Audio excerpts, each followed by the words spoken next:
کہا جاتا ہے العلم باب مقفل مفتاحہ المسألۃ، یعنی علم ایک بند دروازہ ہے اور سوال کرنا اس کی چابی ہے۔ جس طرح تالا بغیر چابی کے نہیں کھلتا، اسی طرح علم کا دروازہ بغیر سوال کے نہیں کھلتا۔ سوال کی اہمیت کو یوں بھی سمجھا جا سکتا ہے کہ سوال کا فائدہ صرف پوچھنے والے کو نہیں ہوتا، بلکہ اس سے بے شمار لوگ فائدہ اٹھاتے ہیں۔ جیسے ہزاروں کی موجودگی میں کیے گئے سوال کا فائدہ بھی ہزاروں کو ہی ہوتا ہے۔ بعض اوقات ایک آدمی کا کیا ہوا سوال صدیوں تک لوگوں کی رہنمائی کرتا ہے، جیسا کہ صحابہ کرام علیہم الرضوان کے رسول اللہ صلی اللہ علیہ وآلہ وسلم سے کیے گئے سوالات آج بھی ہمارے لیے رہبر و رہنما ہیں۔ یاد رکھیے، جہالت ایک بیماری ہے اور سیکھنا، سوال کرنا اس کا علاج و شفا ہے۔ علم حاصل کرنے میں سوال کی بڑی اہمیت ہے، اس کے ذریعے جہالت سے نجات ملتی ہے۔ اسے ہمارے پیارے نبی صلی اللہ علیہ وآلہ وسلم کے فرمان سے سمجھا جا سکتا ہے۔ چنانچہ فرمان مصطفیٰ صلی اللہ علیہ وآلہ وسلم ہے شفاء العی السوال، یعنی بے علمی کا علاج سوال ہے۔ دریافت کرنا، پوچھنا اور سوال کرنا علم میں اضافے کا بہترین ذریعہ ہے۔ لہٰذا جس چیز کا علم نہ ہو اس کے متعلق اہل علم سے پوچھنا چاہیے۔ علم کے لیے سوال کرنے سے ہرگز شرمانا نہیں چاہیے، نہ ہی یہ سوچنا چاہیے کہ لوگ کیا کہیں گے۔ اس سے اتنی بنیادی بات بھی معلوم نہیں، اس لیے کہ پوچھ کر بہت سے لوگ بڑے بڑے مقام اور مرتبے پر فائز ہو گئے۔ جیسا کہ ایک مرتبہ حضرت عبداللہ بن عباس رضی اللہ تعالیٰ عنہما سے پوچھا گیا کہ آپ نے اتنا علم کیسے حاصل کیا؟ تو آپ نے فرمایا بلسان سؤول وقلب عقول، یعنی بہت زیادہ سوال کرنے والی زبان اور بیدار دل کے ذریعے۔ احباب ذی احتشام، لسان العرب حجت الادب حضرت امام اصمعی رضی اللہ تعالیٰ عنہ، جن کا سن وفات 216 سن ہجری ہے، ان سے کسی نے عرض کی آپ نے اتنا بڑا مقام و مرتبہ کس طرح حاصل کیا؟ فرمایا بکثرت سوالی وتلقف الحکمت الشرودا، یعنی سوالات کی کثرت اور مشکل و اہم باتوں کو سن کر اچھی طرح یاد کرنے کی وجہ سے۔ احباب ذی احتشام، علم دین حاصل کرنے کے لیے سوالات کرنا صحابہ کرام اور صحابیات کا قابل تقلید طریقہ رہا ہے۔ یہ مقدس افراد سوالات کرنے کے لیے مختلف انداز اختیار کیا کرتے تھے۔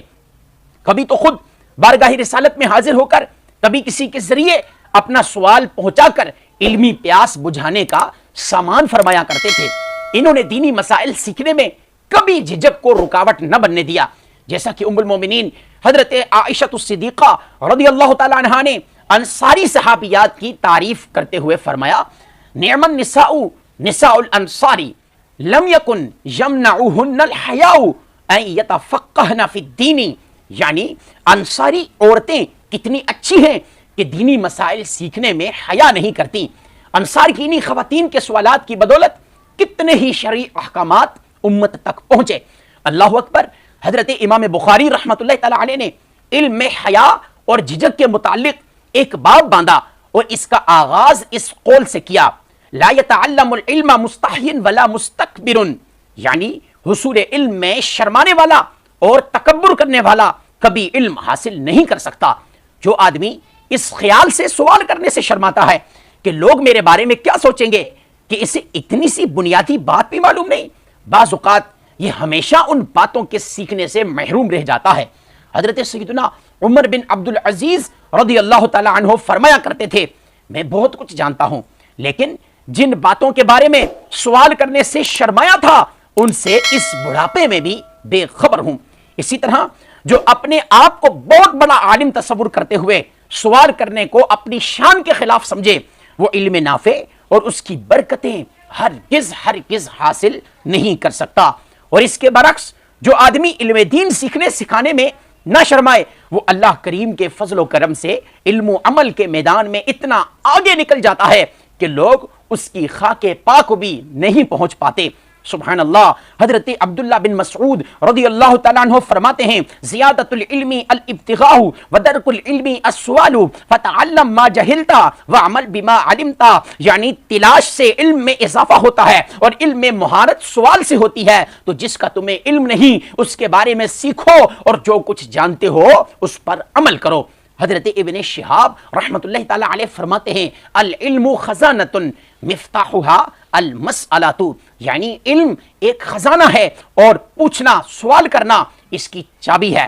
امیر المومنین حضرت سیدنا علی المرتضیٰ شیر خدا کرم اللہ تعالی وجہہ الکریم سے روایت ہے العلم خزائن ومفتاحه السؤال فسلوا يرحمكم الله عز وجل فإنه يؤجر أربع السائل والمعلم والمستمع والمحب، یعنی علم خزانہ ہے، سوال کرنا اس کی چابی ہے۔